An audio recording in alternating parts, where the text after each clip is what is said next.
Assalamualaikum warahmatullahi wabarakatuh. Saya Maizatu Hasanah binti Muhammad.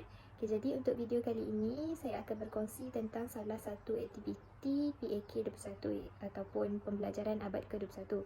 Jadi sebelum tu kita kena tahulah apa maksud PAK 21 ni.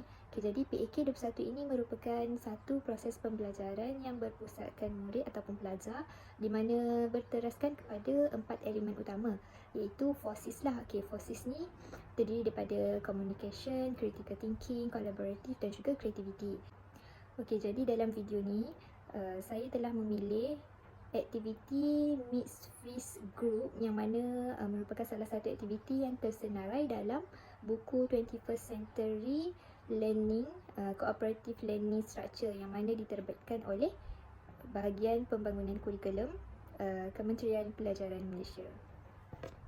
Seterusnya kita masuk kepada pengenalan Mixed Freeze Group. Jadi Mixed Freeze Group ni adalah salah satu jenis strategi pembelajaran kooperatif yang mana telah dicadangkan oleh Spencer Kagan di California University pada tahun 1994. Jadi strategi Mixed Freeze Group adalah pembelajaran kooperatif interaksi rakan sebaya berstruktur yang menekankan beberapa ciri. Ciri yang pertama ialah hubungan manusia yang positif, yang kedua kerjasama antara rakan sebaya, yang ketiga pembelajaran aktif, yang keempat pencapaian akademik dan yang kelima status pelajar yang sama dalam bilik darjah. Seterusnya kita masuk kepada cara pelaksanaan aktiviti Mixed Freeze Group. Kalau dekat sini kita boleh lihat terdapat 4 langkah utama yang perlu dilakukan bagi menjayakan aktiviti ini. Jadi yang pertama ialah langkah mix, di mana apabila guru berkata mix, maka pelajar ni perlu berjalan di sekeliling bilik darjah secara rawak. Tak kisahlah pelajar tu nak ke depan ke belakang ke kiri ke kanan ke, yang penting mereka ni bercampur antara mereka. Yang kedua ialah freeze. Apabila guru berkata freeze, pelajar ini perlu berhenti di tempat mereka berada. Maksudnya berkulakan dekat tempat mereka duduk tu. Jadi pada waktu ni guru akan meletakkan kad ataupun soalan pada papan putih. Jadi lepas tu pelajar ni akan diberi masa untuk berfikir jawapan kepada soalan tersebut. Seterusnya ialah group. Group ni apabila guru berkata group, maka berdasarkan jawapan pelajar tadi yang mereka fikir dekat langkah freeze tadi tu, jadi mereka ini akan meletakkan jari pada dada mereka untuk mencari kumpulan yang sama. Contohnya kalau pelajar tu dia jawapan yang dia pilih ialah A, jadi dia akan meletakkan jari ni nombor 5 kat dada dia. Kalau dia pilih C, dia buat nombor 3 lah. Macam tu. Jadi pelajar ni bila dah decide dia punya jawapan tu, jadi pelajar ni akan membentuk kumpulan berdasarkan nombor yang mereka pilih tadi. Jadi mereka ni berbincang bagaimana sebenarnya mereka menentukan jawapan kepada soalan tersebut. Bagi pelajar yang tidak memilih apa-apa jawapan ataupun mereka tidak sempat untuk mencipta satu kumpulan, maka mereka ini akan dibawa ke sudut lost and found. Untuk langkah keempat, jadi guru ni ulang je lah aktiviti ataupun step yang pertama tadi dengan menukar soalan-soalan yang lain pada langkah freeze. Seterusnya kita masuk kepada kelebihan aktiviti Mixed Freeze Group.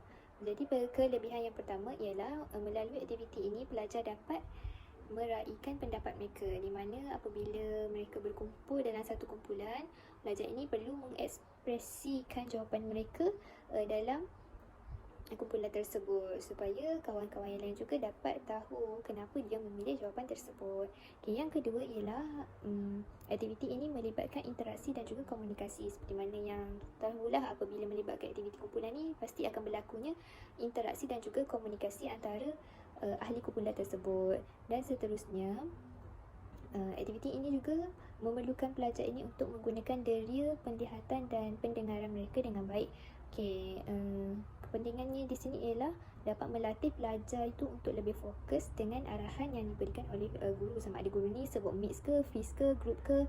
Dan bagi penglihatan pula, pelajar ini perlu fokuslah ketika mencari kumpulan mereka masing-masing. Dan yang seterusnya, aktiviti ini juga melatih pelajar untuk lebih minat membaca teks cerita dan dialog. Seperti mana yang saya bagi tahu pada pengenalan tadi, aktiviti ini boleh diaplikasikan kepada pelbagai subjek. Jadi contoh milih subjek Bahasa Melayu, kemudian soalan yang kita nak tanya itu melibatkan pembacaan teks ataupun cerita ataupun dialog. Jadi dekat sini dapat meningkatkan minat membaca pelajar apabila berada dalam keadaan freeze, mereka akan diberi peluang untuk berfikir dahulu dan mencari jawapan dengan tenang. Okey, di samping tu juga saat mereka membaca teks, cerita dan dialog, mereka juga dapat menambah kosakata secara tidak langsung. Sekian saja video dari saya.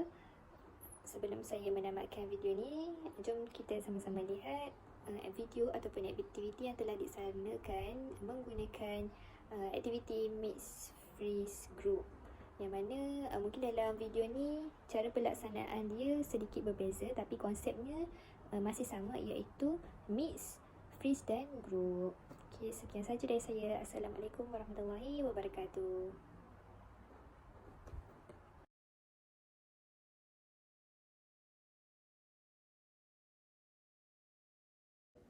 Mix, freeze, and go.